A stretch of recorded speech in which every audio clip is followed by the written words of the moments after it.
Assalamualaikum warahmatullahi wabarakatuh.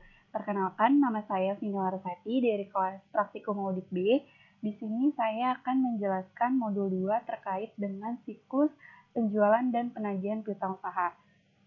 Sebelum memulai untuk mengerjakan KKP ini yang telah disediakan, kita harus membaca dan memahami terlebih dahulu semua informasi yang telah disampaikan pada bagian buku 1 modul 2 serta dokumen-dokumen yang telah disediakan oleh PT Subuh secara keseluruhan yang berkaitan dengan siklus penjualan dan penagihan piutang.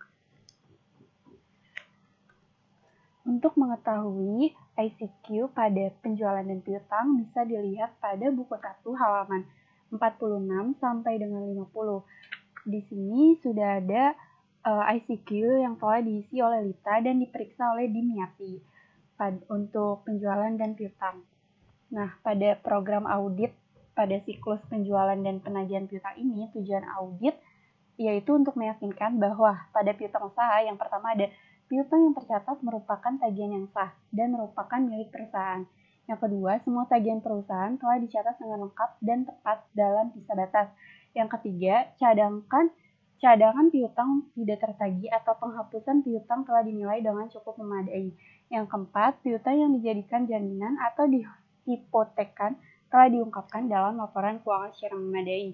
Yang kelima, piutang telah diklasifikasikan dengan tepat. Nah, untuk tujuan pada penjualan, yang pertama ada hasil penjualan yang tercatat merupakan milik perusahaan. Kedua, semua hasil penjualan telah dicatat dengan akurat, lengkap, dan tepat dalam sisa batas. Ketiga, hasil penjualan telah diklasifikasikan dengan akun yang tepat dan pendapatan di luar usaha dicantumkan secara terpisah sebagai pendapatan lain-lain pada laporan laba rugi. Yang keempat, metode pengakuan penjualan harus sesuai dengan sifat kegiatan perusahaan tersebut dan prinsip akuntansi yang tepat. Dan yang kelima, hal-hal yang perlu diungkapkan harus dijelaskan dalam laporan keuangan disertai dengan catatan yang memadai. Selanjutnya, pertama ini kita masuk ke prosedur audit, di mana prosedur audit ini terdiri dari piutang usaha, PPN keluaran, dan penjualan. Nah, pada prosedur audit piutang usaha terdiri dari 13 item. Untuk PPN keluaran terdiri dari 6 item dan untuk prosedur penjualan terdiri dari 13 item. Nah, jika pada prosedur audit sudah dilakukan, maka diberi tanda checklist pada kolom indeks dan diberi paraf. Jika terkait dengan KKP dapat diisi sesuai dengan indeksnya, misalnya EE, TOC, dan jika tidak melakukan maka diberi tanda sprint. Nah, yang pertama itu prosedur audit pada piutang usaha. Yang pertama, minta daftar piutang usaha terdiri atas nama, alamat pelanggan, nomor faktur, tanggal faktur, dan jumlahnya, serta cocokkan dengan saldo di buku besar. Nah, ini sudah dilakukan, bisa dilihat pada buku 1 halaman 52 sampai dengan 56. Yang kedua, pelajari kebijakan akuntansi perusahaan mengenai pengakuan pendapatan dan cocokkan apakah sesuai dengan prinsip akuntansi yang berlaku umum, serta pelajari juga kebijakan pemberian kredit dan jangka waktu pembayarannya. Nah, ini diberi tanda checklist karena sudah dilakukan. Yang ketiga, lakukan analisis rasio mengenai perputaran piutang dan prosedur analitis mengenai fluktuasi piutang dengan perbandingan tahun sebelumnya. Nah, untuk yang ketiga ini diberi tanda checklist karena sudah dilakukan. Nah, ini bisa dilihat pada sheet rasio perputaran piutang. Ada penjualan pada tahun 2016 sampai 2018, ada piutang usaha dari tahun 2016 sampai 2018, dan untuk menghitung rata-rata piutangnya, rumusnya adalah penjualan dibagi rata-rata piutang usaha. Maksudnya untuk menghitung perputaran piutangnya, rumusnya penjualan rata-rata dibagi dengan rata-rata piutang usaha. Nah, ini contohnya pada perputaran piutang tahun 2017, penjualan ini angkanya didapat dari penjualan tahun 2017 dan rata-rata piutang usaha ini angkanya didapat dari 2016 ditambah 2017 dibagi 2. Nah, hasilnya adalah 6,58 kali. Selanjutnya untuk tahun 2018 ini perputaran piutangnya sama penjualan 2018 sebesar 42 juta dibagi dengan rata-rata piutang usaha pada tahun 2017 ditambah dengan 2018 dibagi 2. Hasilnya 4,16 kali. Selanjutnya, prosedur audit yang keempat, yaitu lakukan konfirmasi dengan memilih sampel yang representatif. Pemilihan tanggal konfirmasi dapat dilakukan juga atas saldo sebelum tanggal neraca, dan untuk mendapatkan keyakinan atas kebenaran saldo piutang per tanggal neraca, lakukan prosedur tambahan, atau misalnya dengan melakukan penelitian pada buku besar atas transaksi yang terjadi antara tanggal yang saldonya dikonfirmasi dengan tanggal neraca. Nah, ini sudah dilakukan ada pada indeks EE. Selanjutnya dulu, masih terkait dengan indeks EE di nomor 5. Nah, ini yang kelima, tindak lanjuti setiap jawaban konfirmasi dan apabila terdapat selisih diminta dan diteliti keterangan dari klien. Ini sudah dilakukan ada di indeks EE. Kita ke indeks EE. Nah, berikut ini ada tabel, ada kertas kerja dari daftar konfirmasi. Ini ada di buku 2 dan untuk mengisi kertas kerja ini, untuk nomor, nama pelanggan, alamat, jumlah per klien, itu ada di buku 1 halaman 52 sampai dengan 58 di daftar piutang usaha. Nah, untuk hasil konfirmasinya ini ada di halaman 56, yaitu ada berdasarkan hasil pemeriksaan coaching telah dilakukan jurnal penjualan, ditemukan hal-hal yang adanya perbedaan. Terus konfirmasi adanya hasil konfirmasi yang dikirim pada tanggal 14 Januari dan 1 Februari. Nah, ini untuk mengisi hasil konfirmasi di mana NR adalah jawaban tidak ada jawaban, CB adalah jawaban konfirmasi yang cocok, RD adalah jawaban konfirmasi yang tidak cocok.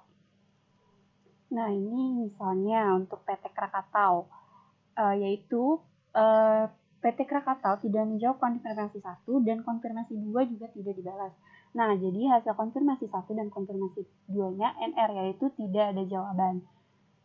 Yang kedua itu PT Merdeka, yaitu menjawab pada tanggal 21 Januari sebesar 93.960, selisih karena diterima perusahaan sebagai pelunasan piutang jatuh tempo. Tanggal 3 Januari telah dianggap lunas oleh PT Merdeka sebesar 10 juta. Nah, ini jawaban tidak RD atau tidak ada jawaban jawaban konfirmasi yang tidak cocok RD. Yaitu ini ada perbedaan selisih sebesar 10 juta. Selanjutnya itu PT Orientasi, dia tidak menjawab konfirmasi 1 dan konfirmasi 2. Terus ada PT Lestari, tidak menjawab juga konfirmasi 1 dan konfirmasi 2. PT Nuansa, tidak menjawab juga hasil konfirmasi 1 dan 2. Terus ada PT Pelita. PT Pelita ini tidak menjawab pada hasil konfirmasi 1 dan menjawab setuju pada tanggal 15 Februari 2019. Selanjutnya PT Queenie tidak menjawab hasil konfirmasi, dan untuk PT Sejahtera itu jawaban konfirmasi tidak cocok. Tidak cocok karena menjawab tidak setuju pada tanggal 21 Januari 2019 sebesar 85.871.500 karena adanya penjualan tanggal 28 Desember 2018 sebesar 22 juta batal dikirim ke gudang langganan sebab telah ditutup dan barang tersebut dikirim tanggal 3 Januari. Selanjutnya ada PT Usaha Lancar memberikan hasil konfirmasi tidak memberikan hasil konfirmasi, jadi NR. Dan untuk PT Wahana, Rimba, Tempo, Zebra, dan Zeira memberikan jawaban konfirmasi yang tidak cocok dengan adanya perbedaan di hasil konfirmasi 1 ini. Dan untuk Forbox Inc. dan Royal Inc. itu menjawab pada tanggal 24 Januari 2019 dengan jawaban setuju, yaitu sebesar $20.000 dan $40.000. Lanjut ke prosedur audit selanjutnya. Nah, ini yang keenam, bila konfirmasi yang dikirim tidak diterima jawaban dan atau tidak dapat dilakukan konfirmasi, lakukan alternatif prosedur lainnya, misalnya dengan memeriksa bukti dasar pencatatan dan uji penerimaan pembayaran piutang. Nah, ini sudah dilakukan pada indeks EE1 dan EE2. Nah, ini langsung ke indeks EE1. Nah, ini yang pengiriman pertama pada tanggal 14 Januari 2019. Jumlah konfirmasi, saldo menurut konfirmasi atau SAID ini ada dua, yaitu tadi ada di, nah ini ada dua hasil yang pertama, terus yang jumlah saldonya 272 juta, dan untuk hasil konfirmasi jawaban tidak cocok ada 7, bisa dilihat pada sheet EE. Selanjutnya untuk persentase tahun berjalan. Nah, ini didapat dari saldo menurut konfirmasi, jumlahnya dibagi dengan tahun berjalan pada piutang usaha tahun 2018. Nah, ini didapat dari 2018. Persentase tahun berjalan menurut hasil konfirmasi, jumlah dibagi dengan total usaha pada tahun 2018. Selanjutnya untuk persentase tahun lalu, ini didapat dari jumlah menurut saldo konfirmasi dibagi dengan piutang usaha tahun 2017. Nah, ini dibuat oleh Wijaya, diperiksa oleh saya pada tanggal 1 Februari 2019, tanggal 12 Maret 2019. Selanjutnya untuk yang EE2, ini adalah pada pengiriman kedua, yaitu tanggal 1 Februari 2019. Saldo menurut konfirmasi CD-nya pada konfirmasi yang kedua adalah 1.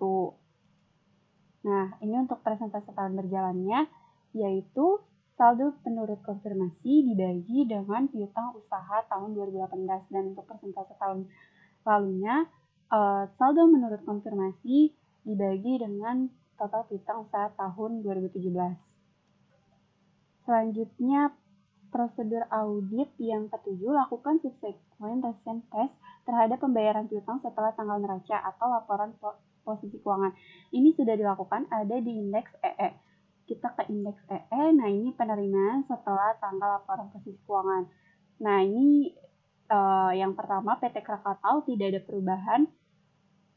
Terus yang PT Merdeka, karena ada perbedaan sebesar selisih 10 juta, jadinya penerimaan saldo setelah tanggal laporan posisi keuangannya 93.960. Nah, ini yang ada perbedaannya lagi, ada PT Orientasi tapi dia tidak memberikan jawaban, jadi tidak ditulis. Dan untuk PT Wahana, Rimba, Tempo, Zebra, Pratama, dan PT Zeira ini dilakukan perhitungan perbedaannya. Nah, total dari penerimaan setelah tanggal laporan posisi keuangan sebesar 11.935.073.240. Ini dibuat oleh Wijaya, diperiksa oleh saya, dibuat pada tanggal 14 Desember 2018 dan diperiksanya pada tanggal 12 Maret 2019. Selanjutnya, prosedur audit yang ke-8, perhatikan retur penjualan yang besar sesudah tanggal neraca atau laporan posisi keuangan. Nah, ini diberi tanda strip karena tidak dilakukan. Yang ke-9, uji pisah batas penjualan atau sales cut-off dengan memeriksa faktur penjualan beberapa hari sesudah dan sebelum tanggal neraca atau laporan posisi keuangan. Ini dilakukan ada pada indeks PL 1.1. Ini PL 1.1. Nah, ini ada surat jalan, faktur penjualan, nama pelanggan, jumlah, dan tanggal pencatatan. Nah, untuk mengisi kertas kerja ini, yaitu kertas kerja uji pisah batas penjualan, ada di halaman 57 sampai dengan 58, yaitu 5 sebelum dan 5 sesudah dan 5 setelah atau sesudah tanggal 31 Desember 2018. Untuk prosedur audit selanjutnya yang ke-10, teliti perjanjian yang berkaitan dengan penjaminan piutang usaha, misalnya kredit bank dan anjak piutang, serta sajikan informasi yang memadai mengenai hal tersebut pada laporan keuangan. Ini diberi tanda strip karena tidak dilakukan. Yang ke-11, verifikasi apakah pencadangan piutang tertagih sudah cukup memadai dan sesuai dengan kebijakan perusahaan. Waspadalah terhadap saldo-saldo lama yang masih terutang atau outstanding Ini diberi tanda checklist karena tidak dilakukan. Selanjutnya, bila dalam pemeriksaan ditemukan hal-hal yang perlu diperhatikan dari para partner, ungkapkanlah hal-hal tersebut dalam hal-hal yang perlu diperhatikan. Nah, ini diberi tanda checklist karena sudah dilakukan. Selanjutnya, yang terakhir pada prosedur audit penjualan, yaitu buatlah daftar koreksi dan kesimpulan hasil pemeriksaan serta saran-saran untuk pihak manajemen. Nah, ini ada di indeks E dan I1. Indeks E-nya untuk mengisi bagian pare dan bagian pare di DR dan CAR ini bisa ke indeks E1. Nah, ini adalah koreksi dari hasil konfirmasi yang dikirim tanggal 14 Januari dan 1 Februari 2019 di buku 1 halaman 56. Nah, ini misalnya yang pertama PT Krakatau ini ada jurnal koreksi yang di bagian bawah. Jurnal koreksi yang pertama itu dia share-nya 11. Nah, ini kita bisa lihat di buku halaman 56 buku 1, yaitu karena adanya pesanan dari PT Krakatau atas penjualan pada tanggal 28 Desember 2018 sebesar 11 juta barang telah diserahkan ke pelanggan yang tercatat 2 kali. Nah, ini untuk koreksi. Jurnal koreksinya yaitu penjualan di debit, PPN keluaran di debit, penjualan sebesar 10 juta di debit. Ya. Nah, penjualan sebesar 10 juta di debit dan PPN keluaran sebesar 1 juta di kredit, yaitu piutang usaha PT Krakatau sebesar 11 juta. Nah, ini adalah dari hasil pemeriksaan coaching atas jurnal penjualan yang telah ditemukan oleh auditor. Selanjutnya ada temuan lagi pesanan dari PT Usaha Lancar atas penjualan pada tanggal 22 Desember 2018 sebesar 22 juta barang telah diserahkan ke pelanggan. Terjadi salah catat, seharusnya sebesar 220 juta. Nah, jurnal koreksinya adalah piutang usaha pada PT Usaha Lancar di debit sebesar 198 juta, penjualan di kredit 180 juta, dan PPN keluaran 18 juta. Selanjutnya, nah untuk jurnal-jurnal ini mengisinya yaitu kita bisa isi dari konfirmasi yang ada di halaman 56 buku 1. Nah, ini jurnal koreksinya. Lanjut ke prosedur audit selanjutnya, yaitu PPN keluaran. Pada periksa apakah klien telah dikukuhkan sebagai pengusaha. Nah, selanjutnya ini periksa apakah klien telah dikukuhkan sebagai pengusaha kena pajak atau PKP. Ini diberi tanda strip karena tidak dilakukan. Yang kedua, lakukan rekonsiliasi antara penjualan yang menjadi objek PPN dengan jumlah PPN yang dipungut menurut surat perintah SPM atau dengan buku besar. Ini tidak dilakukan, diberi tanda strip. Periksa apakah klien telah melaporkan PPN secara bulanan ke kantor pajak melalui mekanisme SPM bulanan. Tidak dilakukan, maka diberi tanda strip. Minta daftar rekonsiliasi PPN antara menurut SPM bulanan dengan buku besar, khususnya untuk bulan penutup buku, dan teliti penyebabnya apabila ada perbedaan. Ini diberi tanda strip juga karena tidak dilakukan. Tes cek secara sampling faktur pajak masukan yang asli yang akan dikompensasikan dengan PPN keluaran, khususnya untuk jumlah yang material. Ini juga nggak dilakukan, jadi diberi tanda checklist. Yang terakhir, untuk kepentingan neraca, lakukan set off antara PPN masukan dengan keluaran. Ini tidak dilakukan, jadi diberi tanda checklist. Nah, selanjutnya untuk prosedur audit pada penjualan. Siapkan schedule utama dari penjualan. Nah, ini ada di indeks PL1. Nah, ini pada penjualan dan retur penjualan. Pada penjualan ini didapat atau diambil parenya dari bagian jurnal koreksi, ada di E1. Nah, ini penjualan 10 ditambah 20 juta. Nah, ini dimasukkan di bagian tabel schedule penjualan, kertas kerja schedule penjualan. Selanjutnya, prosedur audit. Yang kedua, minta buku penjualan atau jurnal penjualan serta cocokkan dengan buku besar. Nah, ini diberi tanda checklist karena sudah dilakukan. Yang ketiga, lakukan penelitian analitis untuk mengetahui sebab-sebab naik turunnya penjualan dalam periode berjalan atau fluktuasi penjualan untuk klasifikasi produk yang dijual serta bandingkan dengan hasil tahun sebelumnya. Ini ada di ARP 1.3. Nah, ini di ARP 1.3 di bagian penjualannya naik. Nah, ini dihitung dari per audit 2017, per klien 2018 dikurang sama per audit 2017. Nah, jadinya naik dan begitu seterusnya. Kita ke prosedur audit selanjutnya. Nah, yang selanjutnya, yang keempat, minta informasi ke pihak manajemen tentang siapa yang berwenang menetapkan harga jual, apa dasarnya, dan apakah klien mempunyai suatu standar harga, serta bandingkan kebijakan harga tersebut dengan tahun sebelumnya. Ini sudah dilakukan, maka diberi tanda checklist. Selanjutnya, untuk indeks kelima, yakinkan bahwa semua penjelasan telah dicatat dengan lengkap dan tepat dengan memeriksa secara sampling, bukti penjualan, serta faktur, surat jalan, bukti penerimaan kas, dan bank. Pastikan metode pengakuan pendapatan telah sesuai dengan kebijakan akuntansinya. Ini ada di TOC 1.